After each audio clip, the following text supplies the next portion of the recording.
Yes, people. So obviously, it got a bit emotional, and I couldn't. I had to get off, man. I couldn't believe what I was hearing. My brother Stro being a soldier. It should be Soldier Stro, but yeah, man. Obviously, this is part two. Um, Stro, man. So listen, let's smile now. Let's laugh and smile.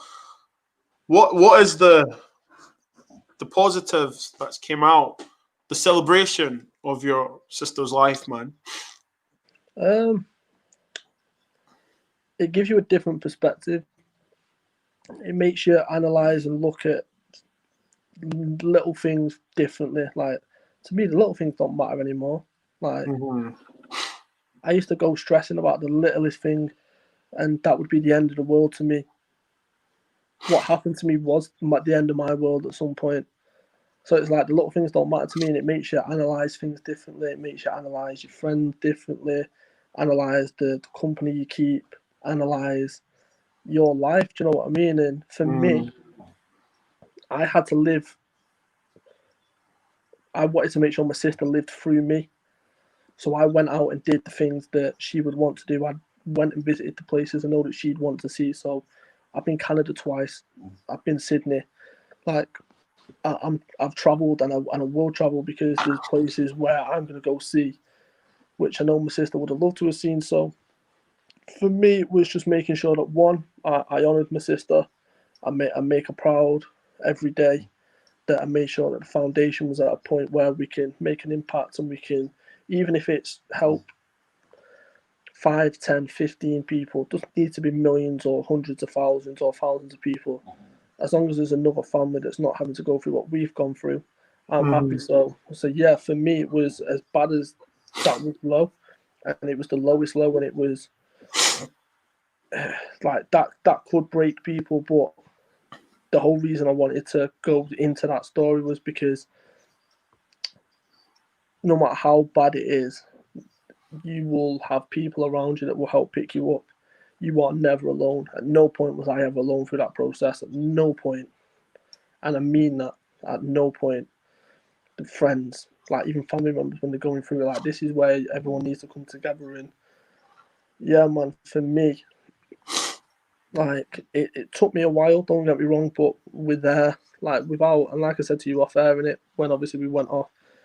If you wouldn't have known I've been through what I've been through, if you'd speak to me on a normal, you wouldn't realise I've had to experience that. Do you know what I mean? And that's because I wanted to. I don't want people feeling sorry for me. Like I don't want people. I Like get that. I get that. I because do. my sister wouldn't have wanted that. Like everything Mm. I'm living because she can't. So everything I do now is for her. Do you know what I'm saying? So yeah, man. It's I'm not gonna lie, bro. Like, obviously, I do this podcast to talk about football, mental health, hear people's stories. Let's get to know the YouTuber. Behind the camera and stuff. And everyone has shout money. Everyone has their own stories and stuff. And you know, obviously, I follow you on Instagram stuff, and also I see the tributes to your sister and stuff. And I've heard little snippets and stuff, but I've never heard the full story. And it's it's it's funny. It's interesting because today one of my childhood best friends he sent me a picture of the letter I wrote him when his dad passed away, and he sent me. He's like, "Look what I've got," and I was with him when his dad passed away, and his dad was in the other room. We were like trying not to make any noise and go to sleep, and he passed away. And to hear obviously what you've went through, I want to squeeze my son and squeeze my wife and just say I love you. You You know, know, do you know I, what? re- Do you know what's mad? Not to cut you off. Do you know what's quite touching and quite funny is it's my sister's birthday. So sister's obviously my se- second oldest, which is the one I had to ring to basically tell her to come back. Like forget everything, all the stupid shit, like falling out and stuff. And basically, we were talking. Obviously, she lives in Australia. Like, she's living a dream out there. She owns properties. She's killing it. Like, my sister's doing very, very well for herself. But she found a letter my little sister wrote her Wow. when Alicia was younger. And then this is how mad it was. And I didn't clock this at the time, or didn't realise this in it. But when Big Brother first came out, my little sister was quite prone to, if she'd hear a stupid word, she'd say it. So, like, my sister was calling kids on the street who were 8 or 9 sluts because she heard it on Big Brother. Do you know what I'm saying? Like, this is how West my sister would be. Do you know what I'm saying? So, my sister and Zoe got into a fight and an argument. And basically, this letter was Alicia apologising to my older sister, and it's the funniest letter I've ever seen. Like, the writing's wonky because she's still young, but the mad thing that stuck out to me was she drew a butterfly in the bottom corner, and because the fact that there's a butterfly on the foundation, we had a butterfly on the casket, it was just like, it took me back. And obviously we were laughing about it because, like, she's like, I didn't mean to call you a coward, I didn't mean to throw this at you, and it was just like, she was wild when she was a kid. But to hear you say, like, obviously your boy sent you the letter, obviously we're talking about the letter, like, yeah, but it makes you cherish them moments. Do you know what I mean? Like, and this is why, obviously everyone said YOLO because Thingy made it popular, etc., etc. But you do only live once, and I learned the hard way, which was cherish every moment, every single moment. Like, you can't get time back. As much as you want to, you can't get time back. So you need to live for the now. And if you're gonna live for the now, and if you've been through hardship, my story is bad, but there's probably someone out there that's got a worse story than mine who have had to go through worse. Do you know what I mean? So it's like, it's take everything at face value. But what I mean by that is basically one, don't feel like you're alone. Live life to the fullest. There's people there that do care about you, even though you might not think it when you're at your lowest. But yeah, man, like, I want to uplift people, do you know what I mean? And that's what I want to do through my sister. And listen, if it wasn't for that situation, I probably wouldn't have put myself in some situations where I've got stories that I could tell my grandkids, like stories which that are legendary to me and are legendary when you tell people, and they're like, what, really? It's like, well, that's because I was living because she couldn't, you know what I mean? So yeah, it was a rough ride, but I'm through it, and I got through it. And to those listening who are going through rough times, you will get through it. Believe me, there is light at the end of the tunnel. I can promise you that. Amen to that. And sure, I'm just going to end on that, man, because I love you, man. I really do. I do, man. I love you, bro. And before you end it, let me tell you this story, because is this Canada? Canada, beg your pardon. Go. Yeah. Come on, shed some light on the story in Canada. So basically, I wasn't really at battle events because of my sister and stuff like that. And Shotty basically got offered a battle against a guy called Hitman Holler. So if you've seen Wild and Out, Hitman Holler. Yeah, just wait. As in from Wild and Out. Yeah. So Shotty gets the battle Hitman Holler in Canada. So basically, we get, and then we don't know this at the time, but it's a thing called Blackout, which is King of the Dot. Salute to the family at King of the Dot. The way they do it is they don't announce the battles on the day. They'll basically, like, put up a big screen. They'll scroll through and the name will announce, and then they'll scroll through again and the name will announce, and then the whole thing will pop. Drake sponsored the event. Drake flew everyone out. What people don't know is Drake was going to battle at that event until 5 minutes before he was due to go on and battle. His manager pulled the plug on it. He was going to battle a guy called Murder Mook, which is a legendary battle rapper from New York. Drake was going to battle. So Murder Mook. Actually, yeah. I know that name. He's I know that name. He's very popular. So and Drake got a lot of stick because he missed the MTV Music Awards to be at the event with us. So basically, boom, we travel from Manchester to London, jump on the plane, and we end up in in Toronto. So obviously we're chilling in Toronto, there for about 3 weeks. Now, I'm living with Shotty and one of our boys, and we're in a gaff where Drake recorded "Thank Me Later."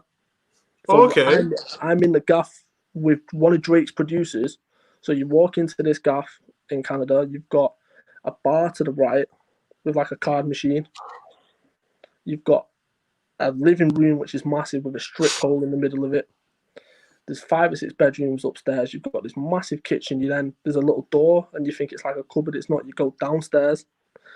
There's a room where you can film music videos. There's a next room where you can go and write your material. And then lo and behold, there's the studio, and there's pictures of Drake there filming, recording. So I'm living with Drake's producer at the time for a good couple of weeks.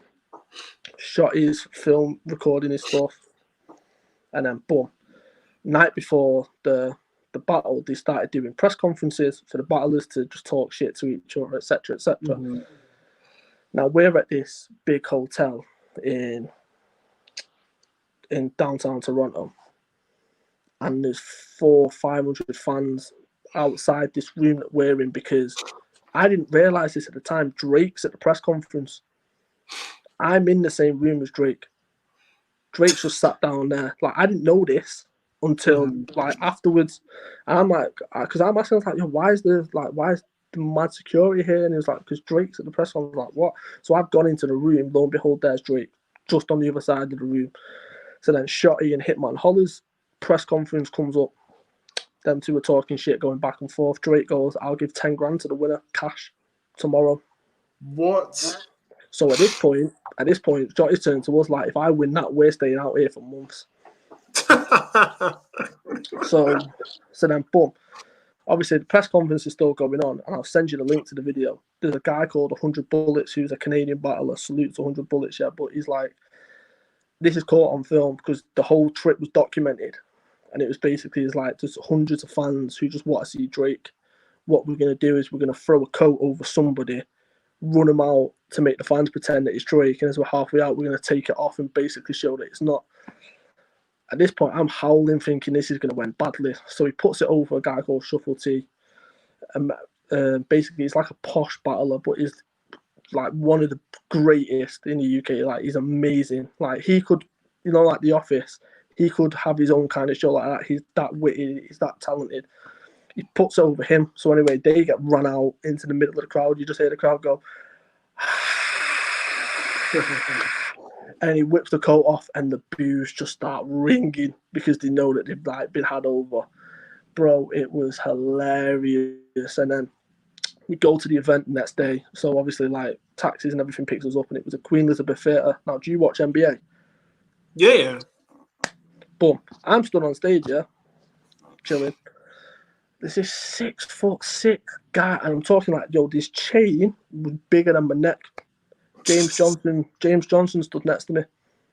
Wow. Okay. Bro, I've got a picture with James Johnson outside the event in Toronto. Like, it's blurry. It's mad snow at the time. Like, I was into it. Like, bro, the snow was up to my knees.